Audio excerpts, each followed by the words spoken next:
Hola. Hola, buenas tardes a todos.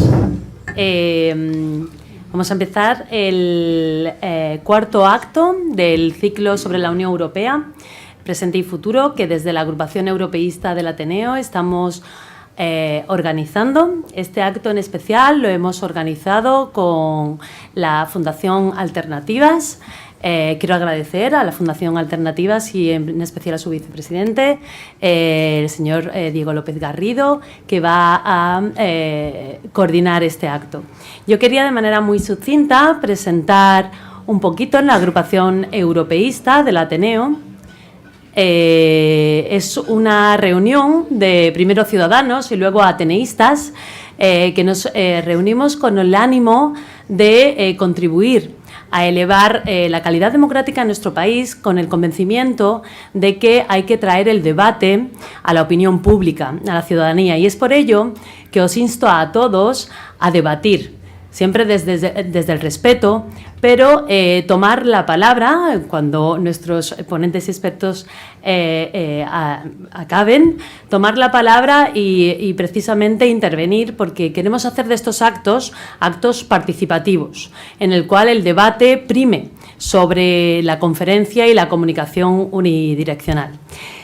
Sin más, cedo la palabra. Bueno, agradecer a todos los ponentes por estar aquí hoy con nosotros. Es fundamental en un tema como el actual de la desinformación, tener información, no ya información, sino saber real sobre los temas, para precisamente evitar caer en ese círculo vicioso de la información rápida de nuestros días.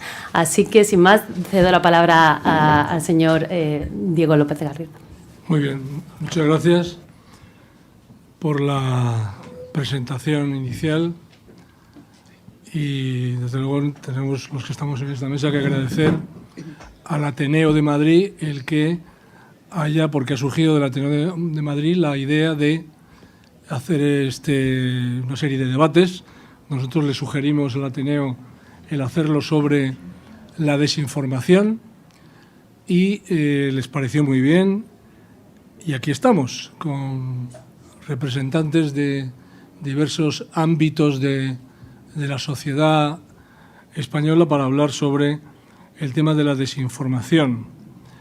Van a estar con nosotros en este debate David Córdoba, editor de Demócrata, un flamante periódico digital centralizado en el tema del Parlamento y de la democracia, y que se presentó el otro día aquí cerca, en el Circo de Bellas Artes.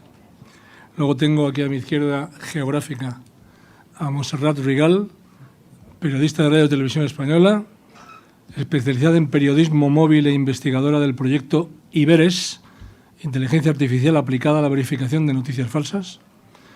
También está con nosotros Jordi Pérez Colomé, periodista del País,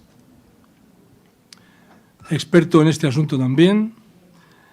Aquí a mi derecha está Inmaculada Ballesteros, que es la directora de Cultura y Comunicación de la Fundación Alternativas.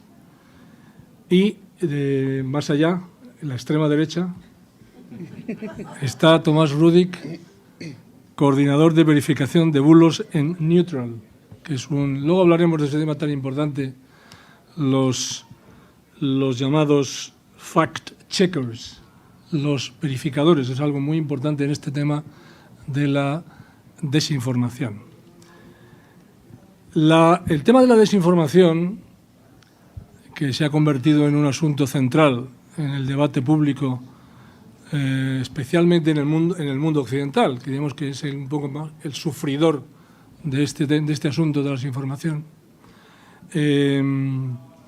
tiene múltiples ángulos desde los que mirar el asunto de la desinformación. Es realmente un concepto que por ahí yo querría empezar, por el concepto difícil de definir y de catalogar. El grupo de alto nivel de la comisión que ha creado la Comisión Europea sobre este asunto define la desinformación, hay múltiples definiciones, este grupo define la desinformación, información verificablemente falsa, creada con ánimo de lucro o para inducir a error y producir daño a la sociedad. Esta es la definición inicial de desinformación, según la Comisión Europea, y que conviene distinguir no es exactamente lo mismo que fake news. Desinformación y fake news a veces se utilizan como sinónimos. No es exactamente lo mismo. Fake news es un concepto mucho más concreto, y luego, como alguien ha dicho acertadamente, es un oxímoron, porque fake news, si es noticia, no puede ser falso, y si es falso, no puede ser noticia. Luego, la expresión fake news es algo que en sí mismo es complicado el aceptarla. Es probablemente más técnicamente correcto el hablar de desinformación más que de fake news. Por lo tanto, un concepto complejo que en este momento de un cierto declive democrático y de surgimiento y desarrollo importante de las redes sociales, pues luce con todo su esplendor y, como decía antes, lo sufrimos. En cuanto al tema del concepto, quería empezar a ver quién se atreve a hablar del qué es desinformación, del concepto de desinformación, para ir aclarándonos. ¿Qué entendemos por desinformación? ¿Quién empieza? A ver, empezamos por un periódico que quiere informar y no desinformar. No me cargues en la espalda. O sea, lo has dicho bastante claro, esa desinformación tiene un objetivo concreto, sea de lucro o sea crear el mal, digamos, ¿no? Respecto a fake news es algo distinto, porque desinformación, digamos, en principio, si tomamos esa definición que me parece muy bien de la Unión Europea, detrás tiene unos actores muy claros que son un enemigo, un adversario, puede ser un gobierno, una organización, alguien que quiere fomentar un problema en la sociedad donde se emite esa desinformación, o alguien que quiere ganar dinero, ¿no? O sea, esto viene de 2016, yo soy de tecnología, con lo cual voy a centrar esto un poco más en el ámbito de las redes. Como decía muy bien Diego, es una de las cosas, uno de los pilares de este mundo ahora, para bien y para mal. En 2016 fue bastante fácil distinguir esto, porque hubo varios grupos que se dedicaban a crear una desinformación muy sencilla para ganar dinero con anuncios en Facebook. Eran ni siquiera organizaciones, eran chavales probablemente en países del este europeo, sobre todo. Macedonia es el caso más famoso, que hacían las típicas noticias: el Papa apoya a Donald Trump. Entonces esas noticias tenían de repente 5 millones de likes en Facebook, y eso para sus pequeñas webs eran decenas de miles de euros de beneficios, y en un pueblo de Macedonia eso era bastante dinero, con lo cual eso era desinformación porque había una intención con ánimo de lucro detrás. Podía sospecharse que esa intención podía ser de un país, en el caso de 2016 de nuevo Rusia, podría estar interesado en eso, con lo cual ahí había algo que estaba más o menos delimitado, y es eso. Lo que pasa es que, como decía muy bien Diego, eso se ha convertido en muchas cosas, y por eso estos debates los seguimos teniendo 7 años después, porque no está claro. Hay gente de Neutral haciendo un trabajo maravilloso, intentando también deshilachar lo que es una cosa de otra. Y, por ejemplo, quiero decir solo 2 cosas.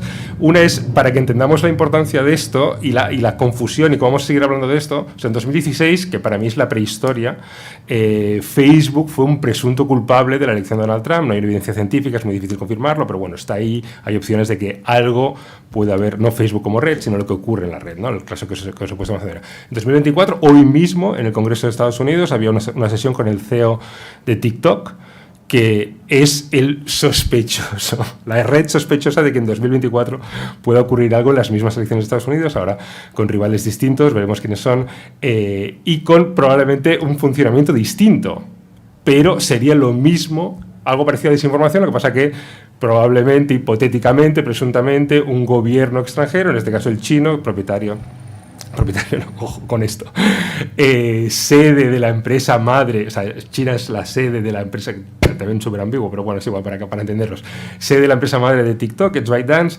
podría influir a la hora de mover unos contenidos u otros delante de los ojos de los ciudadanos norteamericanos. Entonces, es uno de los grandes peligros, una de las grandes sospechas que puede ocurrir de aquí a las elecciones de 2024. Esa es una cosa importante. Y la otra que quería comentar también un poco más en esto de las redes, sí que hay sensación, y son dos cosas muy breves, es las redes, o sea, este tipo de cosas existían antes de las redes sociales. O sea, el caso típico del SIDA fue creado en un laboratorio de Estados Unidos, eso es de los años 80, y lo hizo la URSS, ¿no? O sea, lo puso el germen la URSS y es típica desinformación en otra época. Ahora eso pasa con más facilidad, hay más recursos para hacer ese tipo de cosas, pero también como sociedad, luego, y esto ya es una cosa más que se parece más a fake news, pero también es importante, quiero destacar, y solo ya para dejar estos puntos aquí para el debate, lo que permiten las redes sociales es ver que hay más gente como tú. O sea, que esto ya no es, aquí ya me meto, que este es uno de los problemas, que no se puede dar desinformación sin meterte en ámbitos donde son fake news, que son noticias fabricadas, para entendernos, en castellano lo usamos mal porque no es falsas, sino fabricadas, entonces es más que noticias falsas. O sea, fake news es un diagrama así y dentro estarían las falsas, con lo cual las fake news a veces consideramos hechos que no nos gustan, los consideramos fake news, opiniones que se dan como hecho no nos gustan, los consideramos como fake news, entonces hay ahí como más cosas que la gente de neutro probablemente se encuentra con esos problemas cada día, pobres. Entonces, lo que quería decir es eso, como al ver que hay más gente como tú, eso sí que permite que haya más sensación de que cualquier cosa es razonable, o sea, decir que la Tierra es plana hoy, en el 90, cuando, bueno, era una cosa más absurda, pero ahora de repente ves que hay 0,0002% de la gente que en un canal de Telegram, en un grupo privado de Facebook, dicen que la Tierra es plana y te sientes más reconfortado creyendo eso. Y ahí sí que las redes han tenido un papel. Pero, digamos, la televisión, los periódicos, yo me incluyo en el mundo de los medios, también hemos tenido responsabilidad en este mundo. Por lo cual, no solo las redes son un elemento más, un elemento a tener en cuenta, pero no lo único. Y paro aquí porque somos muchos. Muy bien. ¿Alguien quiere añadir algo sobre este tema del concepto? Montserrat. Yo sobre el concepto, perdonadme, te olvidas de la pandemia, ¿no? La información durante la pandemia, la desinformación durante la pandemia.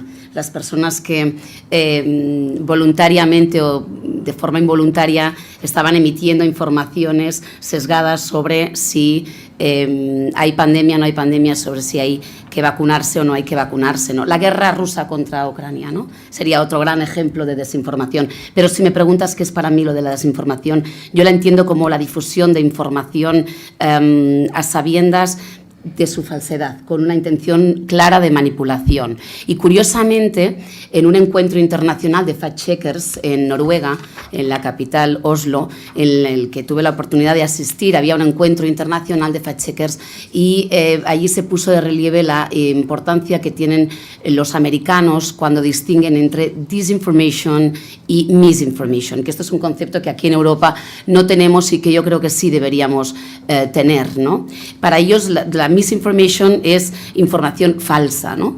Lo que nosotros seríamos la desinformación, pero la disinformation es simplemente cuando estás expandiendo información al estilo de propaganda o cuando estás emitiendo informaciones con contenidos tendenciosamente manipulados, ¿no? Que estás buscando una causa detrás o un feedback, ¿no? Sean beneficios económicos o sea pues porque tienes un interés político detrás, sea lo que sea. En todo caso, sí me parece interesante, Diego, esa distinción entre misinformation y disinformation que hacen los americanos y que aquí para nosotros a veces lo cubrimos todo bajo el mismo paraguas, como bien has dicho, de fake news, cuando en realidad estamos hablando... Una cosa es tener intención de algo falso y otra cosa es que das una información errónea. Correcto, pues porque los periodistas siempre somos sujetos... A veces sin intención. Correcto, porque no podemos quizá conocer toda la verdad o toda la gama de grises que tiene un mismo hecho real, ¿no? Y lo que hacemos, dado que somos sujetos a una religión, a una cultura, a unas determinadas cosas, es difícil, casi imposible, llegar a la objetividad absoluta. Con lo cual yo digo siempre a mis alumnos que tendemos a la objetividad, pero exigir que un periodista sea 100% objetivo es una utopía.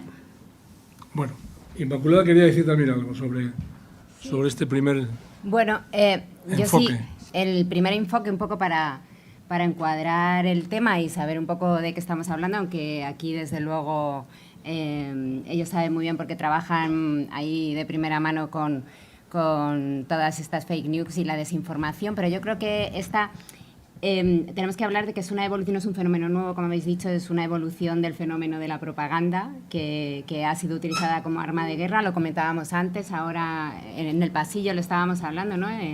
Ha sido utilizada como arma de guerra ya en la Primera Guerra Mundial y ya se identificó como tal, ¿no? Y ya sabéis que Hitler ya en el 33 montó su ministerio de propaganda porque ahí vio que había un material muy importante que gestionar bien y que les podía dar muchas victorias. Y ahora, ¿qué es lo que ha cambiado? Lo que ha cambiado es pues esta escalabilidad exponencial de que las tecnologías han puesto a disposición, y es aquí donde hablábamos también que a veces nos sentimos prácticamente impotentes, ¿no? ante esta difusión masiva de mensajes que van sobre todo, como sabéis, a encender las pasiones más ocultas de los seres humanos y a partir de ahí conseguir una respuesta positiva o negativa, a favor o en contra. Por eso es importante también, bueno, no sé si después darán alguna recomendación, pero creo que es importante no entrar a todo y porque incluso los mensajes en contra de eso que identificamos como desinformación o fake news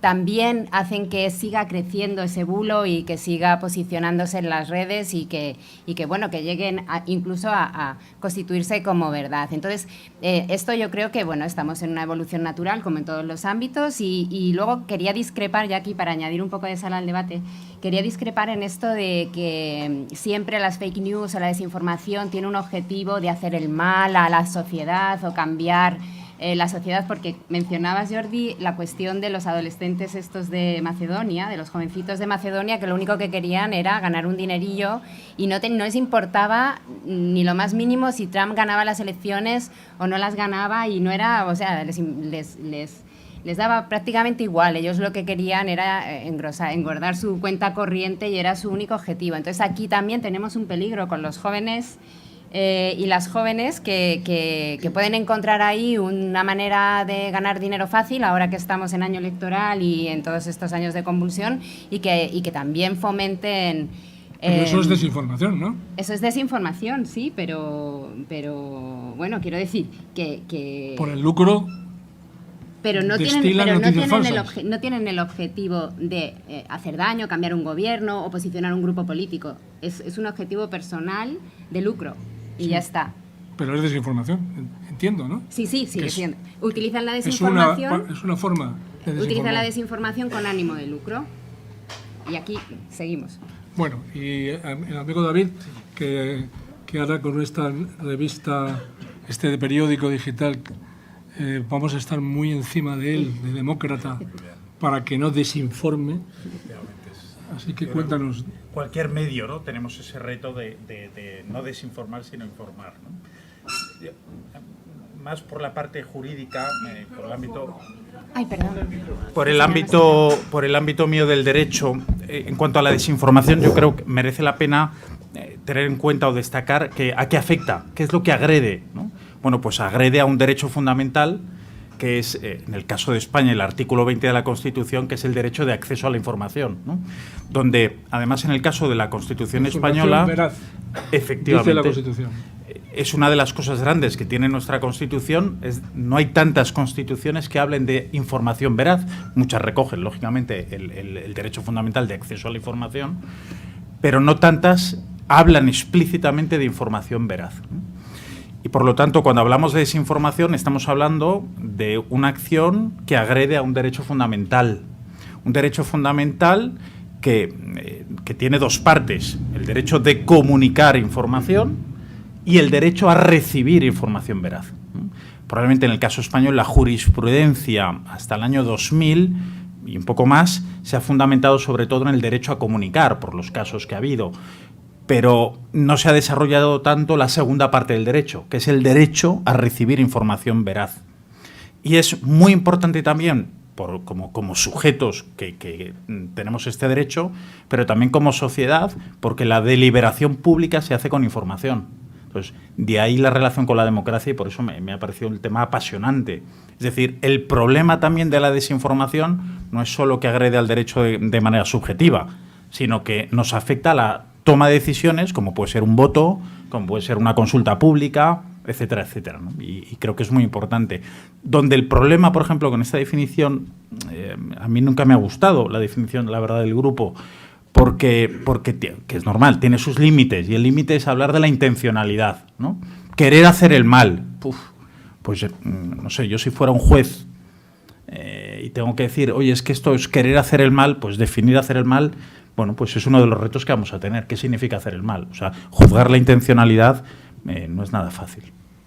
Vamos a Neutral.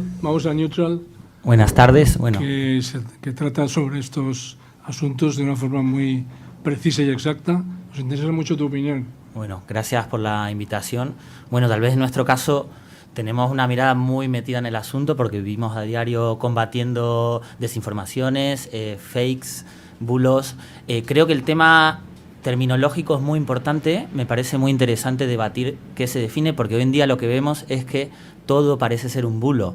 Vemos que permanentemente el término bulo se utiliza en forma a veces un poco arbitraria. De repente puede haber alguna investigación periodística que haga una denuncia a un determinado gobierno, sea del color que sea, y el gobierno lo desmiente diciendo que es un bulo. Pues hay que ver si realmente eso es un bulo o no. O sea, no basta simplemente con catalogarlo como bulo para que sea un bulo. Entonces, y se ve incluso pues desde diferentes partidos políticos utilizando la etiqueta o el sello de bulo un poco a la liviana, ¿no? Entonces creo que es interesante poder definir realmente qué es desinformación, qué es un bulo, qué es fake news.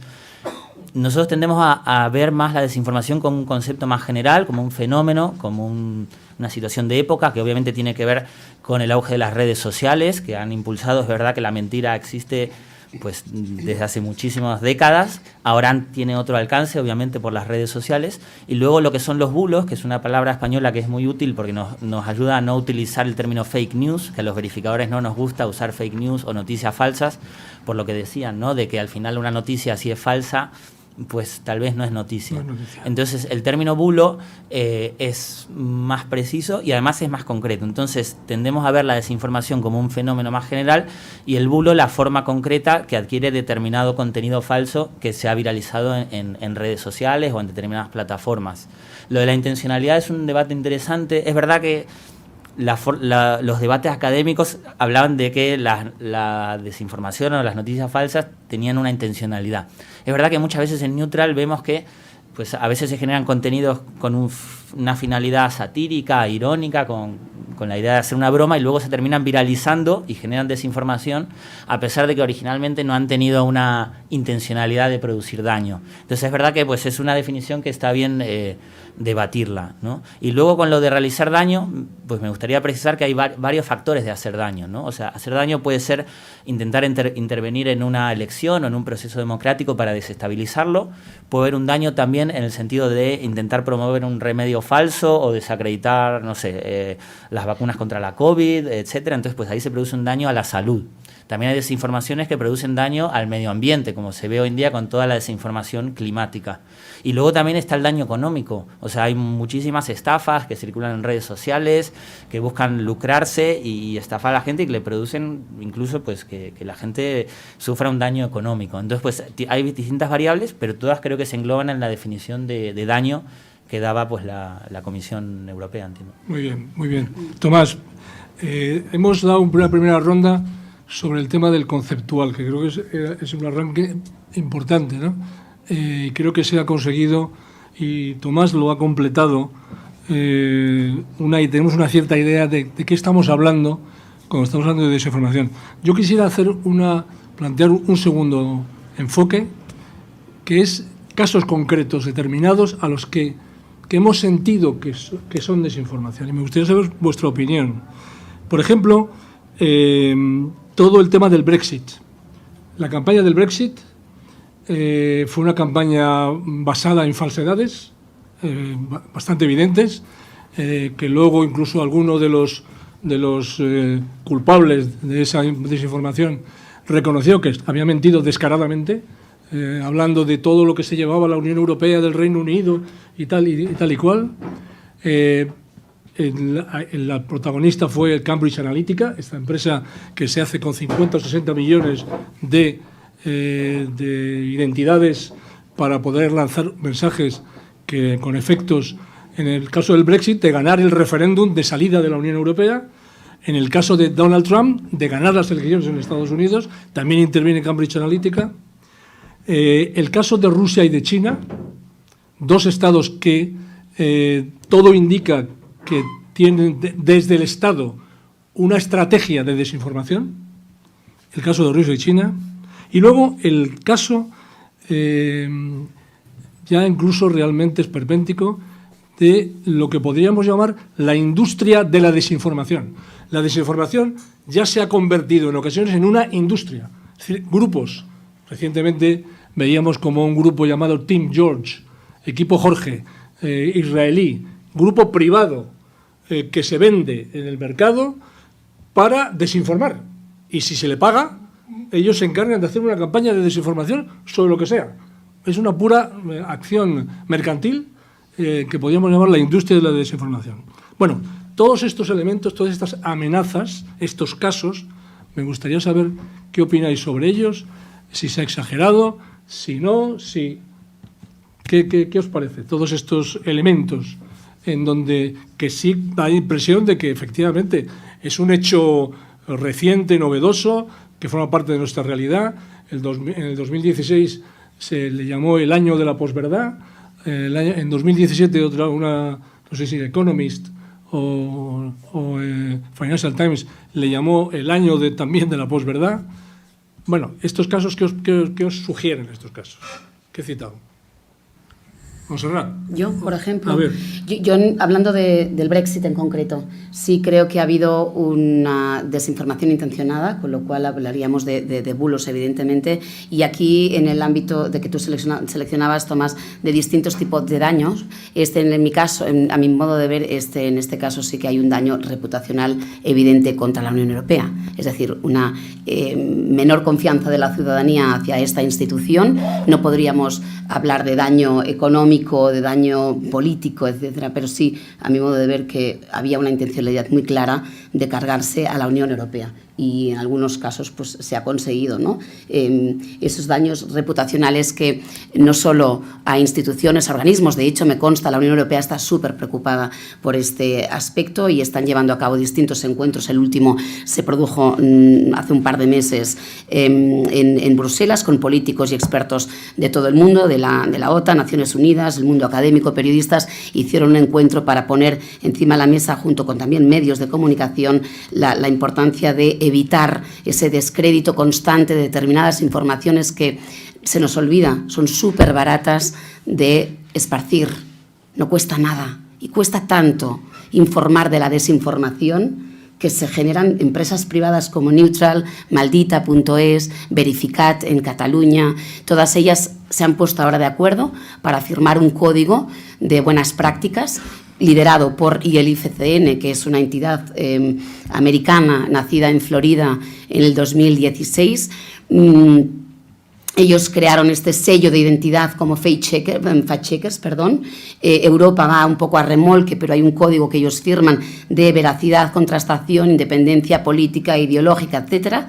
Si ellos cubren todos estos, o si ellos responden a estos requisitos, pueden tener este sello como de verificación, ¿no?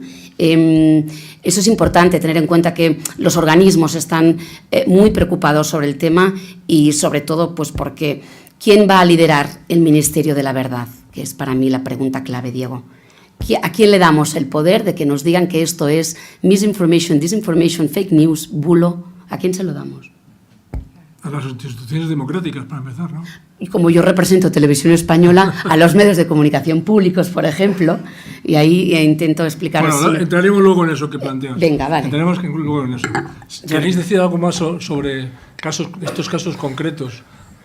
A mí lo que me preocupa más, sí, de esos casos concretos lo que me preocupa, ya para meterme el traje de buzo, es que es muy difícil encontrar la evidencia de que estas cosas cambian la opinión pública. O sea, en el caso de Donald Trump, por ejemplo, que es el que conozco mejor, la gente de la academia ha intentado deslindarse en Ohio, que fue uno de los estados clave, los bulos en general tuvieron algún efecto en gente que pensara una cosa, que es o votar a un candidato que no fuera Trump o no votar, que acabaran votando. O sea, es perfectamente probable que ocurriera, pero no es posible demostrar esa evidencia con el Brexit. Y en el Brexit, para añadir también un detalle al final, es ¿qué ocurre en esta marasma de cosas? Pues al final hay políticos poniéndole un cero a las cifras que dicen que se lleva la Unión Europea y tal, y bromear, y como la campaña son 2 semanas y hay ahí un caldo de cultivo donde hay mucha gente que realmente hay, y no solo las redes, luego hay periódicos y hay televisiones y hay gente interesada. Ahora mismo en Estados Unidos hay un proceso en marcha en contra de Fox News, que cuando ves lo que dicen en antena y lo que se escribían por email sobre lo que ocurrió el 6 de enero en el Capitolio de 2000, dices, de 2001, dices, pero esta gente, ¿qué morro tiene, ¿no? Decir que Trump es un payaso, ¿no? Y salir allí, no, esto es un... nos han robado las elecciones, tal, no sé qué. Entonces, como esta gente, o sea, y esta gente sale en la televisión por cable, que existe en Estados Unidos desde hace décadas también, ¿no? Con lo cual, a mí lo que me preocupa de esto, y es evidente que Rusia y China probablemente tengan una estrategia porque les interesa, porque es una arma blanda, digamos, para desestabilizar un país como Estados Unidos, que en este caso es su rival, con lo cual es lógico pensar que si eres gobierno de Estados Unidos, TikTok es una app de origen chino, pues puede ser utilizada para intentar desestabilizar una sociedad como la tuya, pues es evidente todo eso, pero encontrar luego el eslabón perdido entre esto ocurre y tal, bueno, es como crear una sensación, lo decían David y Tomás antes, de que nada es estable y tal, y ahí sí que los medios tenemos un papel y las instituciones democráticas también, claro, de intentar encontrar pues caminos más o menos céntricos donde ocurren las cosas que son razonable dudar y tal, pero que al menos son veraces, ¿no? Entonces ahí es un poco donde creo que se juega la batalla. Otro enfoque para este sector de la mesa, los que ha sugerido antes David, los efectos que esto tiene sobre la democracia. Los efectos sobre la democracia. Los efectos de la desinformación, el daño que produce a la democracia. Que está protegida constitucionalmente, como decía David, por el derecho a la información veraz, ¿no? Que da lugar, para empezar, a una desconfianza en la política. Es una acción antipolítica. Cuando estamos sumergidos en la desinformación, incluso científicamente tratada, inmediatamente tenemos una desconfianza de la política, y esto ayuda a que se desarrolle el populismo y líderes autoritarios populistas, líderes que llegan por medio de las urnas y que son luego autócratas, o son autoritarios, ¿no? O sea, este efecto sobre la democracia y, por tanto, la necesidad de reaccionar ante ese efecto sobre la democracia, si se considera que atenta a la democracia, que baja el nivel democrático, sobre todo proteger todo el tema electoral, y cómo reaccionar a través de las dos armas fundamentales para luchar contra la desinformación, que es la información y la transparencia. Son las dos armas esenciales para poder luchar contra eso. Yo quería saber vuestra opinión sobre un tema verdaderamente importante, que es el efecto sobre la democracia, porque la democracia está basada en la verdad, en términos genéricos, mientras que las dictaduras están basadas en la mentira. Entonces, esto me gustaría saber vuestra opinión al respecto de hasta qué punto debe preocuparnos y qué efectos tiene la desinformación sobre la democracia y cómo proteger la democracia. A ver, ¿qué opináis? Por alusiones, yo creo que los efectos directos que tiene, en primer lugar, en el ejercicio básico de la democracia, que es el voto, pues está claro que la desinformación afecta a la hora de informar o desinformar sobre el voto, ¿no? Y es verdad, como decía Jordi, oye, ¿hasta qué grado es condición o que condiciona absolutamente, determina más bien el voto? Pues eso no lo podemos saber, ¿no? Pero creo, Jordi, que sí podemos afirmar que condiciona, ¿no? O sea, que está claro, y que igual que impacta la publicidad, igual que impacta la desinformación, afecta, ¿no? Y afecta en el proceso democrático a lo que es el voto, porque, en primer lugar, desfavorece la igualdad de oportunidades. no me voy a extender, pero, y aquí yo creo que hay muchos expertos, Jordi, Tomás, al final tendríamos que hablar donde la desinformación, el espacio que tiene la desinformación es el mecanismo por el que se financia Internet. Y espero no irme, es decir, es muy importante. Es decir, el gran tema que hay de fondo es que, hablo Internet de la manera más global, es que Internet se sustenta económicamente bajo el modelo de la economía del clic, la economía de la atención, ¿no?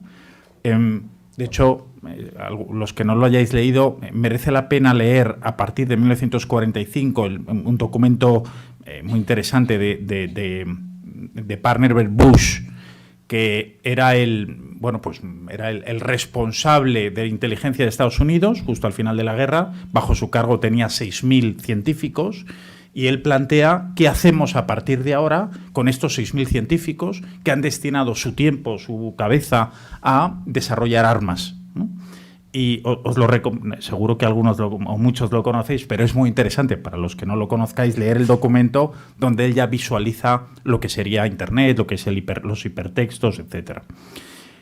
A partir de ahí, si uno analiza cómo se va desarrollando Internet como sistema colaborativo, cuando se trata de su financiación, todos de alguna u otra manera reconocen que el modelo, el único que encuentran es un modelo que no convence, ¿no? Es un modelo fallido, que es el modelo de la publicidad, el modelo de la atención. En la medida que hagas clics, estoy simplificando mucho, en esa medida llamo la atención.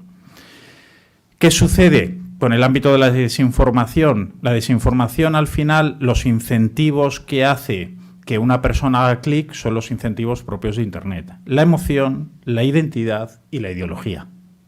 Al final, uno ve TikTok o ve Instagram apelando muchas veces no tanto al juicio, sino a la emoción. Y por lo tanto, pues le sirve para autoconvencerse, ¿no? Eso es muy curioso. Y esto que se ve en Internet también se ve en WhatsApp, ¿no? Con lo cual, esa desinformación se va acelerando y va incrementando. Pues, por lo tanto, afecta al voto. En segundo lugar, afecta a la capacidad de decisión. O sea, lo que permea una democracia es la deliberación pública. Y esto afecta a la deliberación pública, no favorece a la deliberación pública. Por lo tanto, sin duda alguna, afecta terriblemente, ¿no? Y afecta a la seguridad nacional. Y afecta a la seguridad nacional. Yo creo que el ejemplo también que se ha puesto es el tema de la pandemia. O sea, sin duda alguna, toda la parte que ha habido sobre las noticias falsas de la pandemia, ya podremos juzgar si estamos de acuerdo o no estamos de acuerdo, pero el hecho de decir, oye, las vacunas no están funcionando, incluso están trayendo más enfermedades, afecta a la seguridad nacional. La salud es parte de la seguridad nacional, sin duda alguna, ¿no? Y en tercer lugar, yo por mencionar o por provocar también, ¿no? O sea, creo que en España, que no digo que no hayamos sufrido procesos de desinformación, parece que hay datos, yo no conozco, en Cataluña, las cosas que se han movido, a mí me preocupa más lo que habéis mencionado. ¿Qué hacemos ante la desinformación y qué hacemos ante esta estructura de la economía del clic y de la economía de la atención que no siempre nos permite dar información veraz? Y por eso hago una reivindicación, y yo no me permito, aunque haya estudiado una de las carreras fue periodismo, no me atrevo a decir que soy periodista, ¿no? Pero hago una reivindicación al periodismo. Es decir, en estos momentos donde el periodismo parece que sufre una crisis terrible, ¿no? Sin embargo, yo estoy convencido, y por eso me he lanzado a hacer un diario, que más que nunca se van a necesitar los periodistas. Porque precisamente lo que hay es un exceso de datos, de información que hay que tratar. Y de hecho la jurisprudencia española, que es de las que más ha desarrollado lo que es la veracidad de la información, sujeta a la veracidad en el tratamiento profesional de la información. Y ese tratamiento profesional lo hace el ejercicio periodístico. No, como quieras. Bueno, un poco al hilo de lo que decía David también de la cuestión de la publicidad. En realidad, todas esas campañas de desinformación tienen el mismo modelo, el mismo modelo publicitario que persiguen ese objetivo y ya está. Pero yo quería también aquí romper una lanza y meter un poco de esperanza a todo este discurso apocalíptico.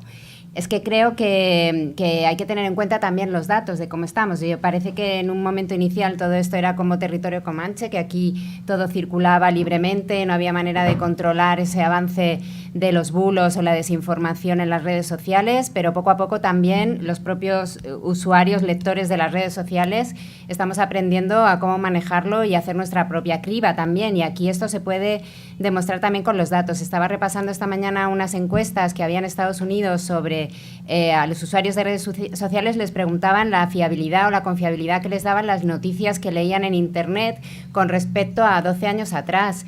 Y efectivamente la desconfianza a las noticias que circulaban a través de las redes había crecido. Quiere decir que ya ponemos en cuestión, ya no todo lo que nos llega por el teléfono nos lo creemos, estamos empezando a poner en cuestión porque ya nos estamos dando cuenta los efectos que está provocando. Después del 2016 nos cambió un poco todo, ¿no?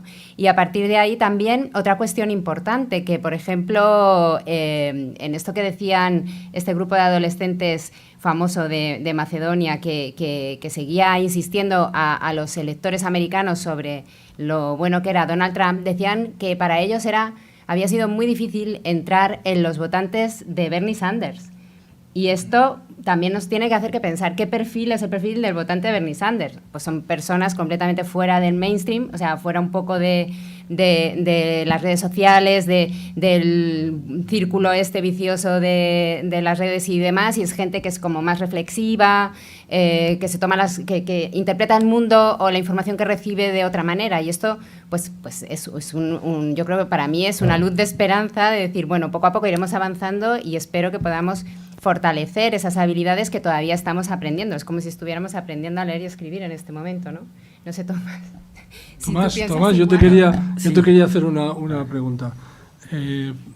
Como reacción ante esto, si se llega a la conclusión de que no es buena la desinformación, que es un fenómeno disruptivo, que es un fenómeno tóxico, que tiene que ver, evidentemente, con el desarrollo cada vez, como decíamos, cada vez más barato de la tecnología digital y por tanto, la expansión enorme de las redes sociales. ¿Qué te parece esto que ha surgido en Finlandia en el 2014, en donde se ha hecho obligatorio en el currículum de las escuelas la alfabetización mediática? Un conocimiento de ser alfabeto mediáticamente y tecnológicamente. Esto lo ha puesto en marcha Finlandia. Y otra de las cosas que se han puesto en marcha es lo que tú protagonizas, que es los fact-checkers, que es decir, los verificadores de bulos. Que esto es algo institucionalizado, es una especie como de actividad creada y que tiene una base importante, ¿no? Sí, absolutamente. No es casualidad que mencione Finlandia, ¿no? Porque con quien tiene una gran frontera Finlandia. Sí. Absolutamente creo que la alfabetización mediática es una pata muy importante. Nosotros en Neutral tenemos un área de alfabetización mediática a través de participando en charlas, en formaciones, etcétera. Y la mayoría de los verificadores en todo el mundo tienen su área de alfabetización mediática, ¿no? Porque cuando los fact-checkers llegamos a un tema, muchas veces ya llegamos tarde, ya cuando el bulo se ha difundido, cuando mucha gente se lo ha creído, lo ha compartido. Entonces es un trabajo, yo creo que es necesario y muy importante, pero que tiene que complementarse con una formación a todo nivel, ¿no? No solo a nivel educativo, sino que la alfabetización mediática pues es necesaria a nivel general, ¿no? Porque siempre es verdad que uno piensa que el desinformado es el otro, ¿no? Los más jóvenes piensan que la gente más adulta es la que no sabe pues lidiar con las redes sociales, etcétera. Luego la gente más adulta piensa que los más jóvenes pues son los que no se creen todo lo que les llega, ¿no? Entonces, pues sí, creo que la alfabetización mediática es muy importante, que requiere continua capacitación, porque hoy en día estamos ante un nuevo fenómeno que es la inteligencia artificial, nuevos tipos de desinformaciones que requieren nuevo tipo de habilidades y conocimientos. Entonces, pues sí, yo creo que el área educativa es muy importante y es un complemento fundamental a la hora de combatir la desinformación. Muy bien. Bueno, yo creo que también habrá gente aquí entre el público que asiste a este debate y al que le agradecemos su asistencia. Puede que haya alguna pregunta que...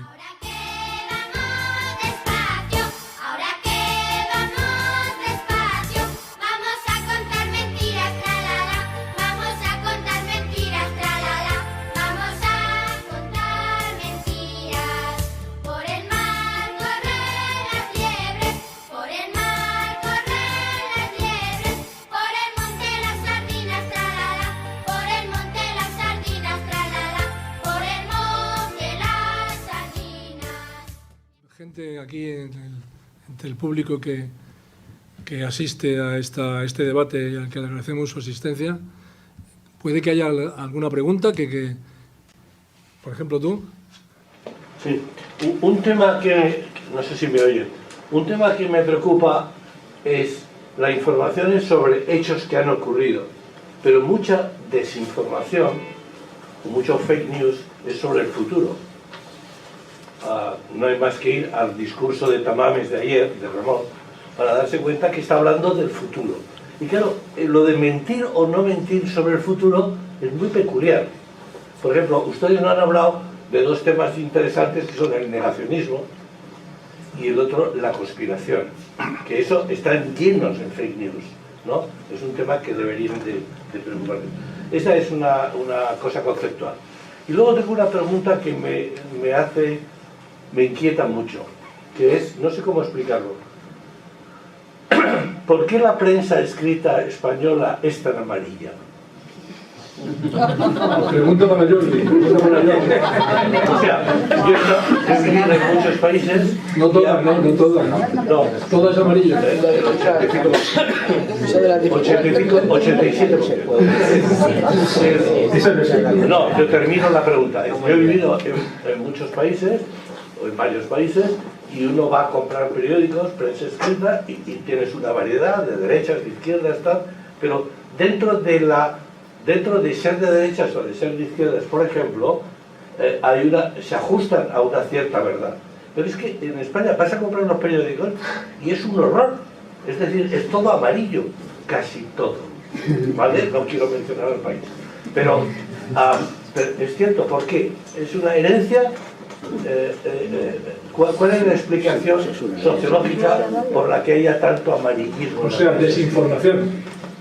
Claro, la prensa amarilla desinforma. Ya, pero lo de amarillo le da una vertiente interesante. Es una desinformación a favor de una ideología política, por ejemplo, o racista, o homófoba, o lo que quieran ustedes, ¿no? Entonces son dos preguntas, ¿eh? Hablo de negacionismo y del futuro.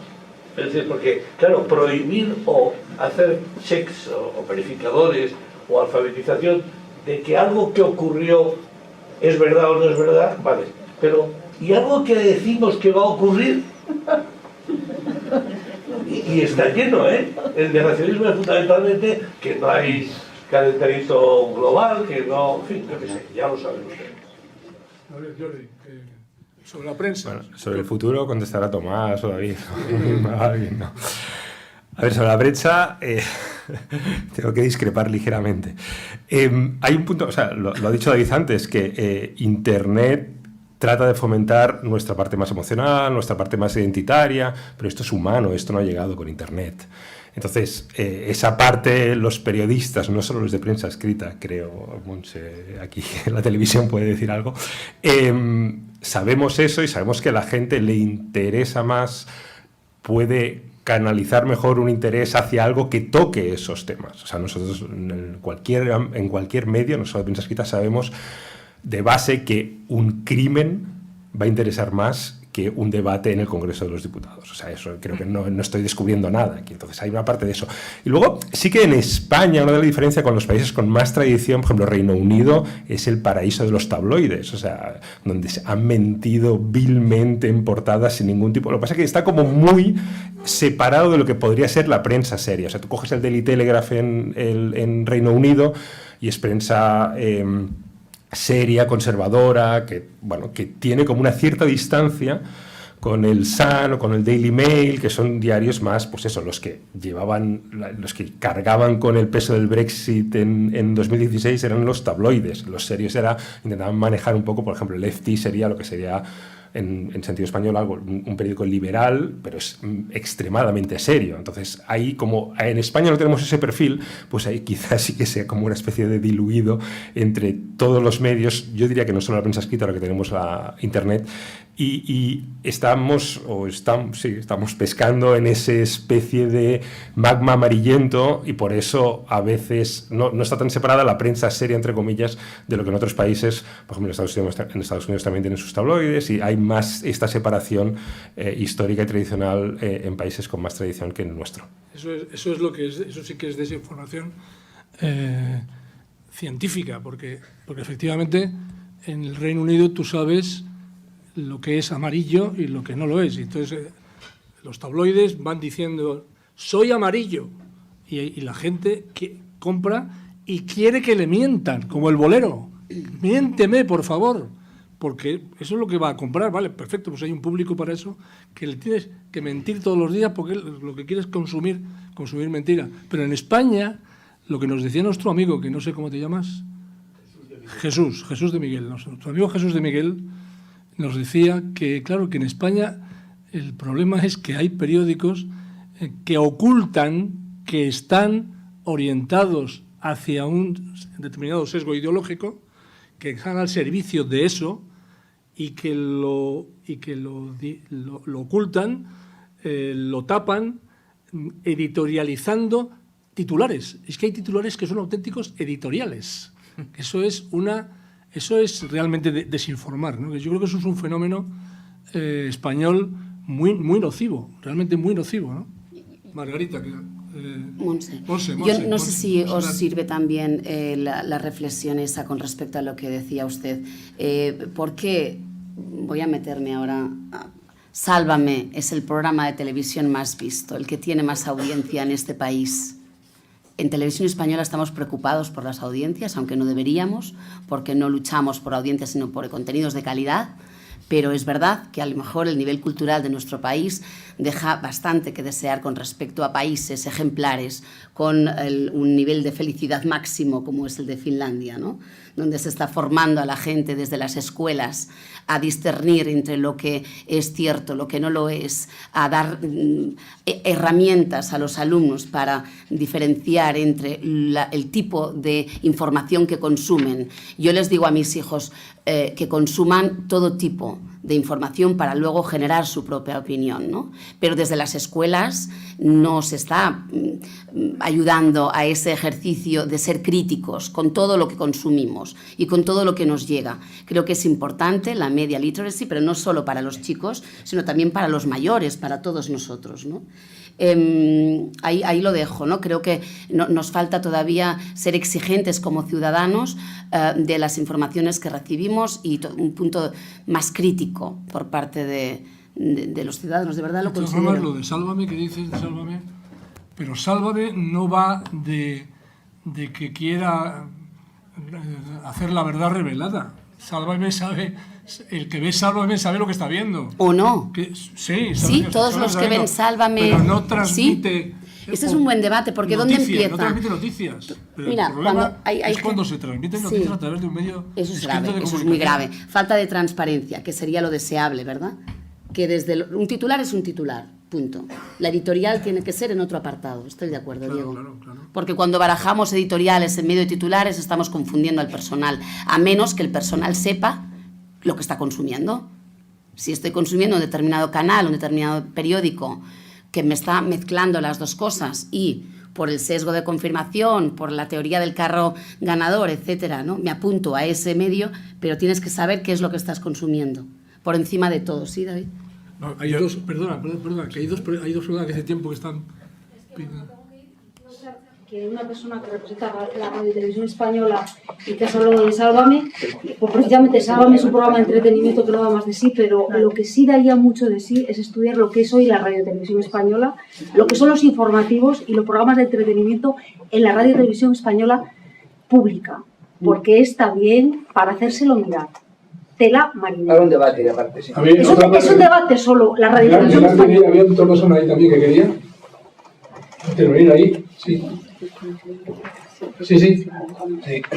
Hasta ahora se está hablando de la desinformación, pero está muy centrada en fuentes de desinformación, pero controladas, concretas. Por ejemplo, periodismo amarillo, pues sabemos en determinados periódicos o medios de información que son amarillos o no son amarillos. Ahora, a mí me preocupa mucho más algo que yo creo es el elemento diferencial que está pasando ahora, que es el anonimato de la información. Es decir, las redes sociales son anónimas. Hasta ahora, desde Goebbels a lo largo de la historia, nos han desinformado. Ha habido campañas de propaganda, pero siempre estaban muy centradas a unos emisores determinados, como pasa con la prensa, sea amarilla, sea seria o no sea seria. Ahora, en este momento, la desinformación, gran parte de ella viene determinada por este anonimato y la falta de responsabilidad del informador. Nadie sabe quién ha informado de qué. Y entonces es el caos. Es el caos, es más, los especialistas en desinformar a la sociedad yo creo que se basan básicamente en el anonimato, en el que el lector no puede dilucidar de dónde procede la noticia, quién la ha emitido. Y por tanto, toda esta, llamémosle, cultura de la información, de quién emite la información y por lo tanto sabemos a qué atenernos, con el anonimato es muy difícil dilucidar y genera una sensación absolutamente de caos. La única posibilidad es hablar de este control del anonimato. Es un tema espinoso y muy complicado.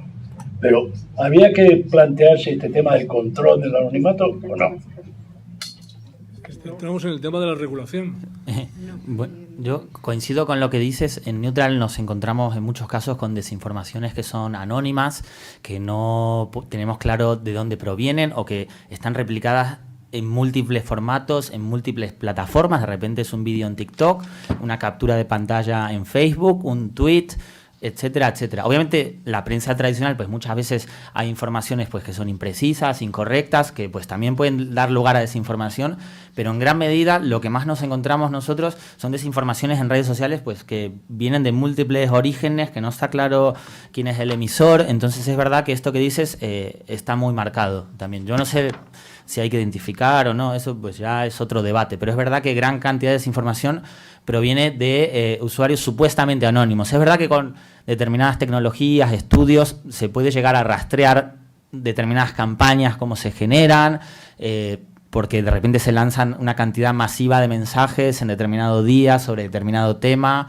Entonces hay maneras de rastrearlo, pero es verdad que en muchos casos es algo anónimo. Sobre la pregunta anterior de Jesús, creo que la parte de verificar el futuro, es verdad que en los manuales de fact-checking, pues una de las cosas que nos dicen lo primero es que no verificamos un hecho a futuro, no verificamos, pues si alguien dice que en 10 años la economía va a crecer un 5, un 6%, pues no podemos saberlo, verificamos más pues hechos que han sucedido, que son contrastados o que podamos corroborarlo con datos. De todas formas, muchas teorías de la conspiración no solo se basan en hechos futuros, también pues dicen falsedades sobre cosas que han sucedido en el pasado y que sí podemos verificar, ¿no? Sobre el tema del cambio climático, pues hay un montón de desinformación que se puede corroborar con datos actuales, aunque hablen de proyecciones a futuro, pero se basan en cálculos y en datos basados en la actualidad. Entonces hay maneras de abordarlo, aunque pueda plantear alguna cuestión ligada al futuro. Pero bueno, es verdad que hay un debate metodológico ahí, pero bueno, hay maneras de verificarlo y abordarlo.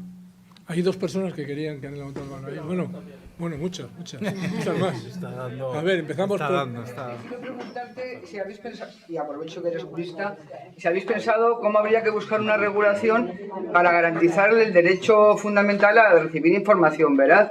Porque ya lo has explicado tú antes, hay una jurisprudencia sobre comunicar información veraz, pero sobre recibir estamos muy en pañales. Que sucede lo mismo con la tutela de los derechos fundamentales. Yo no es que confíe mucho en el Código Penal para transformar sociedades ni para resolver problemas sociales, a pesar de que también soy jurista, precisamente por eso. Pero sí creo que falta una mayor tutela de determinados derechos fundamentales. Y este sería uno. Y no es que solo afecta a la democracia, es que afecta a la libertad del individuo.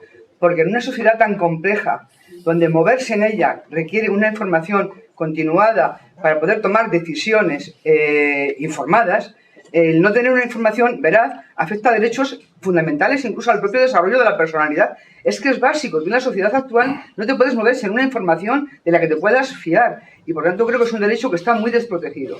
El Código Penal solo se preocupa de proteger desde el punto de vista de la lesión de los derechos fundamentales, básicamente el derecho de manifestación, el derecho a asociación, la libertad de reunión, etcétera. Y también los derechos frente a la discriminación, la tutela antidiscriminatoria por razas, sexos, religiones, grupos sociales étnicos, etcétera. Pero lo que no hemos defendido todavía son determinados derechos. Entonces, hay lesiones que se producen desde poderes públicos, desde poderes económicos, que son muy importantes, que no digo que tengamos que perseguirlas todas, pero algunas muy graves de mayor trascendencia deberíamos de tratar de perseguirlas, porque la sociedad y los individuos estamos absolutamente desprotegidos, indemnes, ante lesiones que pueden ser muy peligrosas para nuestra propia integridad física, moral, intelectual, etcétera. Y este es un derecho que está sin tutelar y sin proteger, porque a partir de la jurisprudencia del año 2, a partir del 2000 no tenemos básicamente nada. No es el único derecho, ¿eh? Hay otros. Y os invito a que leáis el Código Penal en lo que se refiere a la tutela de los derechos fundamentales, y estamos pensando que estamos en el siglo pasado, o sea, en los años 90. Y de los 90 para acá han pasado muchas cosas. Aparte del tema de la discriminación y demás, que sí que nos hemos preocupado, este es un derecho fundamental que hemos abandonado desde mi punto de vista, como hay otros. Y a ti, Diego, como jurista, te invito a que tú, que has sido un estudioso, estudies esta posibilidad y ahora que vienen elecciones, porque creo que este es un programa también político importante. Y sobre el anonimato, en esa regulación no incluiría el anonimato, porque creo que también nos ha proporcionado mucha libertad y mucha democracia la posibilidad de que no solamente determinadas personas tengan posibilidad de comunicar y de influir en los demás. Tenían que pasar determinados filtros para poder publicar. Ahora todo el mundo puede publicar, editar y transmitir pensamientos libremente, lo cual tiene muchas desventajas, como estamos viendo, pero también tiene unas grandes ventajas. Y me estoy acordando de lo que pasó el famoso 11M, como en un momento determinado determinadas personas se dieron cuenta de que la información que estaba transmitiendo el gobierno de Aznar sobre la autoría del atentado del 11M era inveraz. Y fue en cuestión de una hora donde las redes sociales se pusieron a funcionar y no solamente se dio vuelta a la información, sino que además se dio vuelta a unas elecciones. O sea, fue fundamental la existencia de una sociedad informada y con un teléfono para transmitir esa información. O sea, en el transcurso de una manifestación cambió radicalmente una situación política en todo un país. Entonces yo no perseguiría el anonimato. Creo que tenemos los ciudadanos un gran poder, pero hay que saberlo utilizar y tenemos que tener una regulación, porque hay que discernir y separar el trigo de la paja, y eso yo creo que por ahí debería haber una regulación. El tema este que me preguntas directamente, te voy a poner dos ejemplos de lo difícil que es la regulación de esto. Uno, Turquía. Turquía acaba de lanzar, Turquía no es precisamente una maravilla democrática, acaba de lanzar una ley que considera delito la desinformación. ¿Qué ha pasado automáticamente? Que la crítica a esa ley es que establece la censura, que es una forma de censurar. O sea, que es muy difícil la regulación. O sea, que ahora mismo en Turquía el gobierno puede dirigirse. Oiga, usted, medio tal, usted ha contado una cosa que no es cierta. Delito, a la cárcel. Está censurando, ¿no? Otro tema, otra cuestión muy reciente que demuestra lo difícil que es todo esto de la regulación. Si no cuentas con el apoyo de Facebook, de Twitter o de otras grandes redes sociales, es muy difícil. Y yo leía hace 2 días, exactamente 2 días, lo tenéis en los kioscos prácticamente, en New York Times, en primera plana, cómo Facebook y las grandes, Facebook y otras grandes Big Tech han descendido, han echado a la calle a grupos que se dedicaban a lo que hacen Neutral, por ejemplo, de ver qué es lo que dentro de Facebook era fake. Bueno, pues es decir, ha bajado claramente la preocupación de las grandes redes por perseguir la desinformación. Pero si tú no tienes la colaboración de las redes sociales, de Twitter, por ejemplo, si no tienes la colaboración de quienes están gobernando esa red social para que persigan, para que impidan, para que censuren, entre comillas, evidentes fake, es muy difícil. Es un tema realmente difícil. Este es un gran tema. El tema que has planteado tú creo que es un gran tema. Y yo lo único que hago es poner encima de la mesa la enorme dificultad que tiene la regulación. ¿Quería decir algo a ese respecto, David? O sea, yo creo que hay que hacer cosas y se están haciendo cosas. Uno, o sea, hay que reformar la Ley de Comunicación Audiovisual. Es del 2010 y ya está anticuada. Hay una modificación ahora de una directiva europea que va a regular o que pretende ayudar a regular de una manera más adecuada lo que es la información. Creo que los medios de comunicación tenemos una responsabilidad muy grande, ¿no? Y esta regulación debe ir hacia eso, es decir, a favorecer la transparencia y a favorecer la independencia. poniendo como objeto o finalidad de la información la defensa del lector, de tener ese derecho, ¿no? Esta transparencia, permitirme vender mi libro, pero es que por eso me he jugado mi dinero. Es decir, estamos desarrollando un medio que se llama demócrata.es, que lo que queremos es que sea sostenible a base de su independencia, poniendo en el centro la información. ¿Cómo? Por ir a lo concreto, analizando hacia dónde va la regulación, garantizando la independencia entre el editor y la redacción, entre los anunciantes y la redacción, y aportando un código deontológico a los periodistas, de tal forma que la información se haga con códigos de verificación, etcétera, etcétera. ¿Esto qué significa? Pues, en primer lugar, que se va a exigir en la regulación verdadera transparencia sobre quiénes son los accionistas. No siempre hay transparencia en quiénes son los accionistas. Con lo cual, yo, lector, necesito saber, para entender una línea editorial, quiénes son los accionistas. En segundo lugar, la gobernanza. Es muy importante tener una buena gobernanza. ¿Cómo funcionan los...? Voy a decirlo en positivo, porque cada cosa tiene su momento y hay que juzgar cada cosa en su momento. O sea, hay que mejorar la gobernanza de nuestros medios de comunicación. Los consejos de administración, donde debe haber consejeros independientes, voy a decir, en algunos casos, verdaderamente no son independientes. Por poner ejemplos muy concretos, nosotros en el medio hemos puesto un canal de denuncias. Yo soy el editor. Los periodistas tienen un canal de denuncias donde me pueden denunciar a mí si yo he intentado cambiar una noticia de alguno de ellos. Otro ejemplo, relación contractual. Acabamos ya con los acuerdos institucionales. No puede ser, y lo digo como ciudadano. Los acuerdos institucionales entre los que llegan los anunciantes y nuestros medios de comunicación, ¿qué hacen? Llegan a un acuerdo por X dinero y para esto se puede decir esto y en otros casos no se puede decir esto. ¿Quién lo sufre? Nuestros periodistas, donde muchas veces ni lo saben. O en otros casos, es otros medios, lo que se hace es que entran a la parte del negocio los propios periodistas. ¿Qué significa? Oye, tú ve qué cosas publicas de acuerdo a tantos clics y no se te olvide que este anunciante nos paga tanto. Con lo cual no se te ocurra hablar de esto. Efecto que ha provocado todo esto, y hay que entender cada cosa en su momento. Cada vez, yo creo que somos una sociedad más informada. La información, en mi opinión, se ha convertido en una commodity. Hace poco un informe de Reuters decía el 70% de los lectores, insisto, de los que leen, no de los que no leen, no se creen lo que leen. Es muy grave, muy grave. O sea, como medio de comunicación, o sea, que vendemos información, resulta que el lector dice, no, si no me lo creo. Es terrible, es terrible. Tenemos un problema muy grave en nuestra democracia. Y la democracia española también, con todo lo bueno.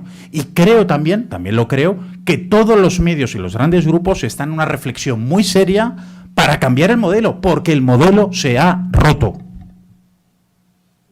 Transparencia también en las fuentes de financiación.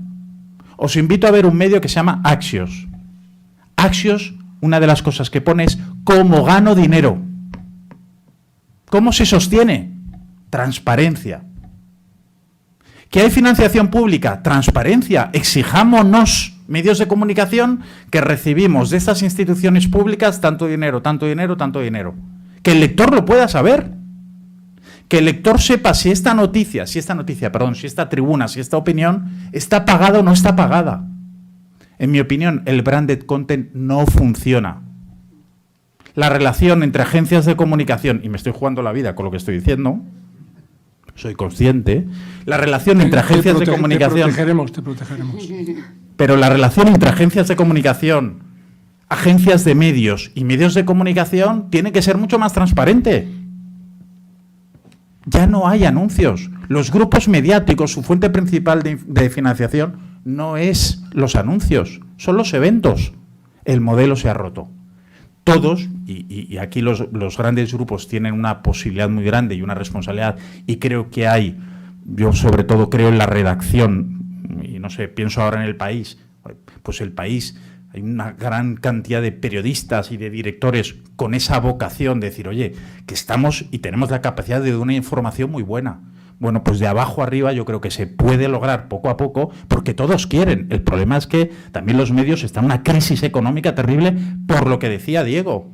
Es decir, al final, los menores de 40 años, ninguno accede a la prensa directamente, sea web o sea por escrito, ninguno, como media, ninguno. Lo hacen a través de redes sociales y no pasan del titular. Entonces, oye, los medios estamos todos, bueno, los grandes y los que somos pequeñitos, diciendo, oye, ¿qué hacemos?, ¿no? Por cierto, Jordi, en mi medio solo se dedica a la información parlamentaria, o sea, imagínate lo difícil que es un rollo. Por cierto, el proyecto de ley, respecto a lo que decía David, el proyecto de ley de transparencia está en estos momentos bloqueado en el Parlamento, que es un proyecto de ley fundamental, ¿no? Igual que la reforma de la ley de secretos oficiales nunca se hace, nunca llega a ese momento. Bueno, había una persona que está ahí al lado del anterior interviniente que quería hablar también. Esto, solo una breve reflexión. Y bueno, gracias a todos por estar aquí, dándonos toda esta información, porque siempre es importante. Y precisamente para evitar lo contrario. Y es en relación al hecho de que tiene que ser independiente, tiene que ser veraz, tiene que ser neutral, todo aquello que englobe el juzgar el concepto en sí de qué es información, qué es desinformación, ¿no? Algo que es anterior precisamente a lo que es determinar qué es desinformar y qué es informar.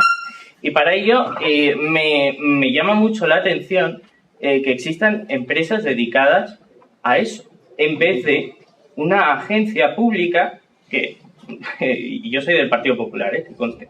O sea, y estoy diciendo de fomentar o de crear una agencia pública. Y es verdad en este sentido.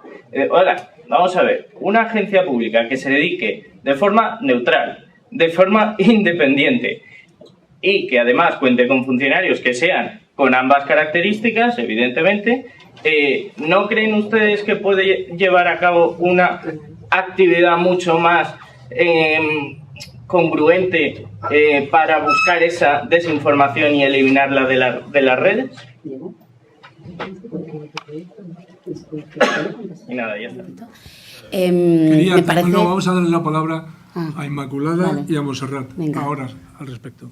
Inmaculada. Bueno, Monse tiene que contar un proyecto que creo que va un poco por lo que tú estabas diciendo, pero yo quiero abrir aquí también una reflexión al respecto, hilando con la intervención anterior sobre el control y de qué manera se tiene que controlar, porque como decíamos que este es un fenómeno antiguo, a principios del siglo XX ya se planteó también la generación de una aristocracia de gestión de los bulos, y esto pues entró en conflicto con las distintas ideologías políticas porque pensaban que atentaba contra la libertad, la democracia liberal, ¿no? Y contra la libertad del ciudadano. Entonces aquí pues hay que chequear todo muy bien y controlar todo muy bien, pero hay que mantener, hay una delgada línea roja que creo que no hay que atravesar y que es muy difícil también combinar, ¿no? Mantener el equilibrio entre el respeto a los derechos y controlar la información, editorializar todo, me parece que tampoco sería... Y luego trasladar la responsabilidad también a las plataformas o a los gatekeepers, como quiere la Unión Europea. No sé, hay que ver quién tiene aquí... Claro, el Ministerio de la Verdad. Claro, un Ministerio de la Verdad, no sé hasta qué punto nos garantizaría la verdad verdadera. Montserrat. Tengo varias cositas. Para ese caballero de allí, comentarle que con respecto al anonimato sí que es muy interesante, pero que debéis saber que desde la Comisión Europea se ha llevado a cabo un encuentro de periodistas, de académicos, ingenieros en Ámsterdam hace un par de meses, simplemente para hilvanar toda la información publicada en las redes con respecto al tema de la guerra en Ucrania, que es la conclusión a la que llegaron después de estar una semana durante 8 horas intentando descifrar los links, es decir, los vínculos de las informaciones publicadas. Llegaron a la conclusión que solo el 15% de lo que se publicaba tenía un link verificable. ¿Eso qué significa? Significa que es muy útil para nosotros, cuando veamos una información publicada, darle al link de la subinformación y de la otra subinformación. Y si vemos que una información solo tiene un primer plano, pues casi que no le des tanta credibilidad como otro. ¿Por qué se está solapando esto? Es el central. Ah, es el central, ok. Pues me acerco a ti. Para vosotros, para que no se... Sí, ¿verdad? Adiós, Diego. Pues eso, me parece interesante, caballero, que sepáis que hay gente preocupada, que la Comisión Europea está desarrollando un programa para precisamente dar crédito a las informaciones publicadas, y eso por un lado. Por el otro lado, Diego, ¿quién está detrás de estas plataformas como Facebook, Google? Porque también hay gente, David, con acciones puestas en estas plataformas. Insisto, la transparencia de quién está detrás de todas estas plataformas es lo que nos va a hacer más libres y convertir nuestro país en más democrático. Al menos eso es mi punto de vista. Saber quién está incluso detrás, porque cuando yo les pregunto a los de Google, en una de esas reuniones, porque estamos en un proyecto, como decía Inma, ahora os lo cuento muy rapidito para no agobiaros, pero desde Televisión Española se está desarrollando un proyecto llamado Iberes, que es un proyecto de verificación de noticias falsas con inteligencia artificial.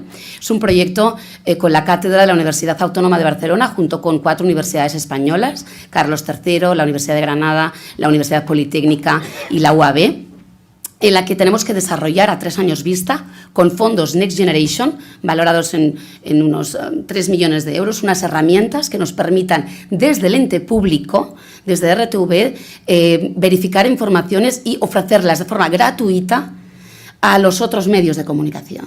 Insisto en lo de gratuita, porque al final, y no tengo nada en contra, pero los periodistas tenemos la obligación de verificar la información. Si no, es que está en nuestro ADN. Es que yo no puedo publicar algo que no he verificado. Entonces, la distinción entre este señor, con todos mis respetos, y la mía, es que deberíamos estar haciendo lo mismo. Parece ser que ha nacido una nueva generación de profesionales a los que yo adoro. De verdad os lo digo, porque me han dado la oportunidad de viajar un poco para ver un poco cuál es el escenario como investigadora de este proyecto Iberes. Y el escenario es que ellos se distinguen como algunos de ellos, como los poseedores de la verdad. Entonces yo digo, wow, qué suerte tienen, ¿no? Porque ellos pueden verificar con inteligencia artificial. Pues entonces pido yo, como periodista de un medio público, dadme las herramientas para que yo, con la inteligencia artificial, pueda verificar. Y en eso estamos desarrollando, con lo cual me remito ahora a la petición de este otro caballero. Una agencia de comunicación, es que ya deberíamos nosotros ejercer un buen periodismo. Es que aquí a lo mejor, compañeros, deberíamos entonar un mea culpa de que ha habido un cambio de paradigma de consumo de información, evidentemente que lo ha habido, no solo de prensa escrita, sino también de televisión y de radio. Las nuevas generaciones se creen más a los influencers que a los periodistas, con lo cual alguna cosa habremos hecho mal, ¿verdad? Es decir, yo abogo por que nosotros, los periodistas, hagamos mejor nuestros trabajos, unamos fuerzas con los fact-checkers y que los ciudadanos nos exijáis más nivel de información verificada, Diego. Muy bien. ¿Allí había alguna pregunta también? Sí, por favor. Perdón, bueno, este es un tema importantísimo, claro. Pero, perdón que ustedes también contribuyen a no resolverlo. ¿Cómo? Pues hablando de temas genéricos, hablando de Facebook, hablando de Estados Unidos, del Brexit. Ahora, gracias a algunas informaciones aquí, intervenciones del público, se empieza a hablar de España. Pero es que hay cosas tan obvias aquí como, yo le voy a plantear 3 cosas muy concretas. Tenemos aquí un tema que para los españoles es bastante importante, que son las relaciones con Marruecos. Tenemos un gobierno que no nos informa. Nos enteramos a través de la monarquía marroquí de que ha habido una carta, de no sé qué y tal. No nos informa. Eso es desinformación. señor López Garrido, usted ha dicho que la desinformación viene bien para buscar un lucro o para crear daño. Hay muchas más cosas, y usted lo sabe muy bien. Segundo, ese mismo gobierno al que digo que no nos informa, a la vicepresidenta segunda del gobierno y ministra de Trabajo se le está preguntando desde hace bastantes meses por los organismos internacionales económicos y por las personas que se ocupan del mercado de trabajo en España, que diga de una santa vez cuántos de los que figuran como fijos discontinuos no están trabajando y no se quiere informar. La plataforma de transparencia informó de que en diciembre había tal, pero se sigue negando. Y sobre esto no dicen nada. Y otra tercera cosa muy concreta. Aquí tenemos a periodistas del país y hacen cosas maravillosas sobre la teoría de la desinformación y todo esto. Pero yo les quiero preguntar, yo soy lector desde el número 1 y soy suscriptor del país, del papel.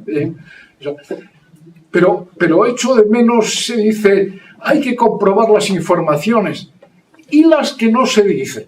Les voy a poner un ejemplo muy tonto. El país dio mucha información sobre el impuesto sobre las grandes fortunas. Lo importante que era eso, defendiéndolo, como han dicho ustedes, llegando a niveles de editoriales, que no se sabe por qué, porque un periódico debería informar, pero bueno, llegando a niveles de editoriales. Hablando de los grupos que lo apoyaban, tal, no sé qué, tal, incluido el PNV. Supongo que todos aquí saben ustedes que el PNV ha dicho que en el País Vasco no se aplica el impuesto sobre las grandes fortunas. ¿Ha informado esto el país? Real, nada. Creo que de estas cosas se deberían preocupar un poco más, en concreto. Yo entiendo que los problemas de quién está detrás de Facebook, quién está detrás, son muy graves y muy importantes. Pero aquí tenemos una cotidianidad que me parece también muy importante. Porque alguien ha dicho ahí que de aquí los problemas son para los periodistas. Me imagino que sí, pero sobre todo para los lectores, para los que tratamos de informarnos y saber qué hay. Y perdón por la lata. Una última pregunta. Me gustaría saber qué opinan ustedes de los periódicos que pierden dinero. Sin irme fuera de prisa. ¿Por qué publica un periódico como 5 Días Económico todos los días perdiendo dinero? Que lo reconocen y lo dicen. ¿Son benefactores de la humanidad? Bueno, ya está bien ahora. Vamos a ir terminando y las últimas preguntas luego ya se responden. A ver. Sí. Vale, ¿qué tal? Bueno, buenas tardes. Yo quería preguntar por vuestra opinión respecto a la estrategia del Servicio Europeo Exterior para combatir la desinformación. Llegué un poco tarde, no sé si habéis hablado ya del papel de la Comisión Europea, de la estrategia del servicio. ¿Sí? ¿Habéis hablado ya de eso? ¿Un poco?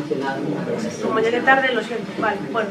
Pues un poco conocer vuestra opinión y también en relación a cómo luego se aplica esto en España, si creéis que es suficiente desde el punto de vista de la gestión de los poderes públicos que esto esté adscrito al Departamento de Seguridad Nacional como una amenaza híbrida, o si creéis que debería de ampliarse desde el punto de vista pues, de las administraciones públicas. Yo como soy funcionaria pública pues también lo veo, ¿no? que a veces pues, es muy difícil poder combatir la desinformación si no hay una política abierta de datos, una política de datos abiertos por parte de las administraciones también, ¿no? Eso, lo que has comentado ahora de la ley de transparencia que está parada, y hablo también de gobierno abierto, de datos abiertos, una mayor implicación de la colaboración público-privada en ese sentido, yo creo que también podría ser un elemento a trabajar, a desarrollar en España. Y bueno, ¿y qué opináis también? Bueno, hace poco se presentó también el informe sobre desinformación en el contexto de la guerra de Ucrania. Muy interesante también los datos y las estrategias que se desarrollaron en ese informe, que lo presentó además Josep Borrell, creo que hace un mes. No me ha dado tiempo a leerlo entero, pero sí que lo tengo ya localizado y leo un poquito porque me interesa mucho este tema. Y bueno, ¿qué opináis un poquito de estas cosas? Casi nada, ¿no? Gracias. ¿Hay alguna pregunta más? Bueno, luego al final, ¿no? De despedida, ¿no? Muy bien, pues ¿hay alguna cosa que decir al respecto de lo que se ha comentado? ¿Eh? Jordi. Por alusiones, creo que... Ha habido una alusión, yo creo discreta, ¿no? Muy sutil. No, una de las cosas que quiero decir, y quiero un poco para cerrar una parte de mis intervenciones, romper una lanza, que en este tipo de debates siempre nos olvidamos de la capacidad del ciudadano de enterarse de las cosas. O sea, siempre hablamos, este señor es la prueba fehaciente, viva, de que la gente es más lista de lo que creemos. O sea, nosotros pensamos Facebook, Google, tal... O sea, ellos están felicísimos, estas grandes corporaciones, cuando desde la prensa o desde cualquier altar decimos qué capacidad de influencia tienen, cómo tenemos que saber. Ellos lo primero que hacen con esa información es ir a sus anunciantes y decir, mirad lo que dicen los periódicos de nosotros. Si dicen esto de nosotros sobre sus opiniones, pongan aquí anuncios de pantalones porque los van a vender todos. Tenemos una capacidad de influencia brutal sobre la ciudadanía y no es verdad. O sea, la prueba es este señor que sabe perfectamente dónde tiene que poner la bala y dónde tiene que preguntar y tiene que y él, como muchos de nosotros, sabemos perfectamente cuando leemos, lo ha dicho Inma antes, que tenemos que creernos, lo ha dicho David, somos escépticos. O sea, es maravilloso. O sea, hay una parte ahí de hay que saber qué ocurre, y ahora con la inteligencia artificial va a ocurrir mucho más y nos hará aún más escépticos, no solo con los textos, también con las imágenes y los vídeos. Pero al final, la gente no... O sea, cuando digo la gente, tenemos que pensar en yo. No somos tontos. O sea, nadie cree aquí que uno es tonto y todo lo que lee en cualquier red social, en cualquier medio, en cualquier cena navideña, se lo va a creer a ojo. O sea, entonces hay una parte ahí de confiar en que sabemos cosas. Es evidente que hay cosas que tienen influencia, pero no solo eso, muchas más. Y me alegro que el país tenga aún este peso. Yo no le puedo responder esas preguntas porque no accedo habitualmente al comité de dirección, con lo cual no sé qué puede haber ocurrido en esos dos casos. Pero me parece muy bien que usted se plantee esas preguntas y las tenga como ciudadano. Me parece ejemplar que plantee esas dudas, en este caso a los medios o a quien tenga que responder, en cada caso. Bueno, que quiero añadir a esto que no sé si se han enterado que Facebook existe en España. Facebook no es solamente de Estados Unidos, ¿eh? Facebook existe en España, existe en Marruecos, existe en muchos sitios. O sea que Facebook es un tema también español. Y Facebook y Twitter y... Bueno, y ahora... Diego, perdona, detrás de Facebook, by the way, os digo, hay un Instituto Pointer, por si queréis meteros a saber quién está detrás del Instituto Pointer, entre ellos Belinda Gates, Pfizer y otros muchos accionistas, porque me apasiona el tema de saber quién está enseñando a estos algoritmos para que prioricen unas informaciones con respecto a otras. Cuando ponemos una palabra clave en Google, por ejemplo, ¿quién prioriza unos medios u otros medios? Otro tema interesante. Disculpa, Diego. Tomás. Vale, bueno, yo quería responder también a algunas alusiones sobre el trabajo de los verificadores. Creo que nadie lo plantea como la existencia de un monopolio de la verdad ni un ministerio de la verdad. Creo que existen más de 100 agencias de verificación en la red internacional de verificadores, IFCN, y a nivel global alrededor de 400 en todo el mundo. Yo creo que es un trabajo complementario, que está bien que existan más, que haya de carácter público, que haya de carácter privado, que hay algunas que son fundaciones sin fines de lucro. Yo creo que es un trabajo complementario y necesario porque la cantidad de desinformación que existe es ingente. Una sola agencia de verificación muchas veces no llega a abasto a verificar todos los contenidos que circulan en las redes sociales. Luego la verificación que hacemos tampoco pretende ser la verdad, sino que es un discurso y un artículo contrastado en el que contactamos fuentes, especialistas, en el que utilizamos herramientas de verificación. Creo que es interesante también, en relación a lo que decía Montse, diferenciar entre nosotros somos periodistas también, pero es un trabajo tal vez distinto al trabajo periodístico tradicional, porque un periodista pues cubre un determinado evento, informa sobre determinadas temáticas. Nosotros, más que informar, estamos rastreando permanentemente en redes sociales y producimos verificaciones sobre temas temas que son desinformación. A veces, obviamente, una noticia o un medio tiene que estar verificada, por supuesto, desde luego, y tiene que pasar todos los filtros de verificación, pero el trabajo de los verificadores es producir un artículo sobre por ejemplo, una imagen manipulada de la guerra en Ucrania, sobre un vídeo fuera de contexto, pues sobre protestas en Francia, sobre desinformación electoral. Entonces, es una pieza específica que verifica un contenido que circula en redes sociales, no es como una noticia al uso. Entonces, es un trabajo que pues tiene una especialización diferente al del periodista tradicional, aunque es verdad que todos somos periodistas y todos tenemos que contrastar la información. Y luego, en relación a lo que decías sobre la desinformación y el informe de la Comisión Europea, pues había un caso muy interesante que habíamos visto y que incluso lo contamos en Neutral, que era sobre las estrategias de desinformación que se habían usado en la guerra en Ucrania de parte de Rusia, y que hablaba de estrategias dirigidas a targets o a mercados determinados. Por ejemplo, había una narrativa muy difundida que decía que Zelensky, el presidente de Ucrania, es nazi y que era cocainómano, etcétera. Y luego en otros países diferentes, al revés, la desinformación decía lo contrario, que Zelensky es un sionista. Entonces era muy interesante ver cómo, aunque se contradijeran completamente, había desinformaciones que planteaban una cuestión según era países europeos occidentales o fueran países árabes. Es como que la desinformación muchas veces se adapta a su público en busca de determinado objetivo. En general se busca en los países pues aquellos temas que generan más conflicto, aquellos eslabones más débiles. Entonces es muy interesante analizar cómo en determinado país, mercado, etcétera, pues se emplean estrategias de desinformación diferentes. Es un tema súper interesante. La acción de los fact-checkers es muy importante, realmente muy importante. Es yo creo que la gran novedad de control de la desinformación, ¿no? Es parecido a los llamados whistleblowers, estos que denuncian la corrupción y que deben estar eximidos de penas por el hecho de denunciar la corrupción que se produce dentro de tu empresa, por ejemplo, ¿no? O sea, que me parece que esto es uno de los grandes avances que se han producido en la lucha contra la desinformación.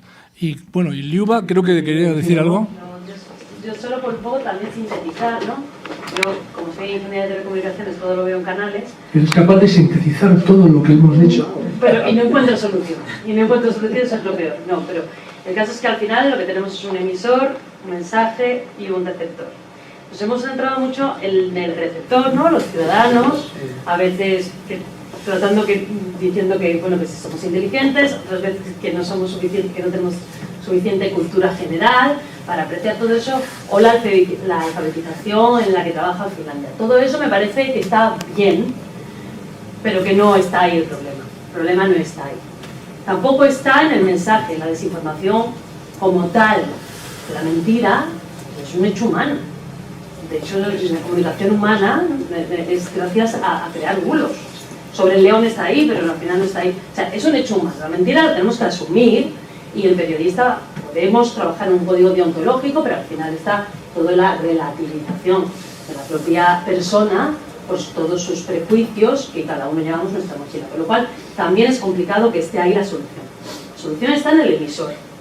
Los links, 15% solo de links que pueden ser verificados. Con lo cual, hay un anonimato del que hablaba, que no es un anonimato entendido desde el punto de vista jurídico, sino un anonimato de quién ha lanzado esto, de dónde viene. Y eso, encontrarlo es para mí la pieza clave.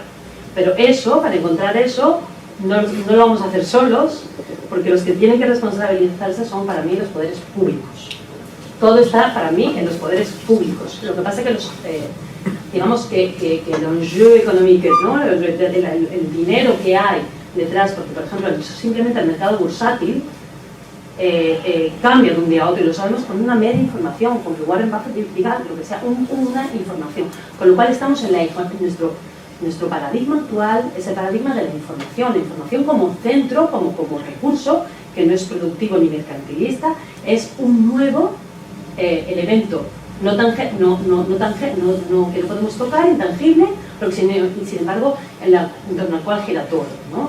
Entonces yo creo que para mí lo que tenemos que abogar todos es porque los poderes públicos se responsabilicen, no ya creando un ministerio de la verdad, sino transparencia. Es que al final solo va a funcionar la transparencia. tenemos que, todo tiene que darse en bruto y explicar, y los gobiernos tienen que explicar cuando toman decisiones, y más información, pero veraz, con un sujeto diciendo quién está detrás de las editoriales, etc.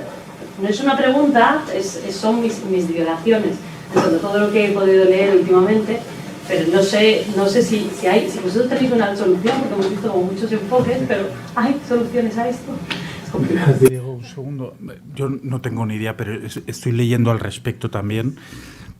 Por lo que estoy leyendo de algunos ingenieros del MIT, a través de la web 3.0, lo que se está investigando es la codificación de las fuentes. Es decir, que al final cualquier combinación de palabras, lo que es el hipertexto, tenga una identidad, un DNI, un ID, de tal forma que solo transaccionemos con IDs reconocidos, blockchain.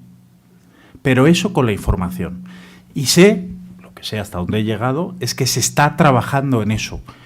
Y puede ser que dentro de 5 años estemos en ese nivel, donde nos ayudaría mucho para la desinformación e información que los mismos proveedores de información solo aceptaran si tienen estos códigos. El siguiente reto ante esto que se está debatiendo es la financiación de eso. Entonces, lo que se está hablando es de transacciones económicas directas, es decir, claro, hay algunos que lo proponen con criptomonedas. Es decir, yo, por ejemplo, alguien coge un párrafo mío en Perú de algo que he dicho yo y una vez que lo coge y lo publica hay una transacción económica directamente, que a lo mejor son 0,02 céntimos. Bueno, se está debatiendo sobre eso. O sea que se está pensando justo eso, que es una de las soluciones, la identificación de un conjunto de palabras y que tenga un ID que sea imborrable, de tal forma que se sepa quién está detrás. Muy bien. Bueno, yo creo que hemos debatido sobre la desinformación desde muchos ángulos, desde muchos enfoques, desde muchas perspectivas, que esa es la clave para sacar buena información sobre un fenómeno, mirarlo desde distintas perspectivas, y aquí ha habido muchas perspectivas diferentes y luego cada uno saca las conclusiones. No hemos desinformado en las 2 horas que llevamos aquí, sino informado, y efectivamente la clave para combatir la desinformación es la información y la transparencia. Esa es la clave, ¿no? Y desde luego la responsabilidad de los poderes públicos y democráticos, porque esto está afectando claramente a la democracia. Hay un descenso de nivel democrático que en parte tiene que ver con la existencia poderosísima como nunca, porque la tecnología avanza a una velocidad extraordinaria, la importancia del fenómeno de la desinformación. Bueno, esto es un arranque de debates que me imagino que podremos seguir teniendo aquí en este lugar tan agradable que es el Ateneo, y muchas gracias a todos por su asistencia.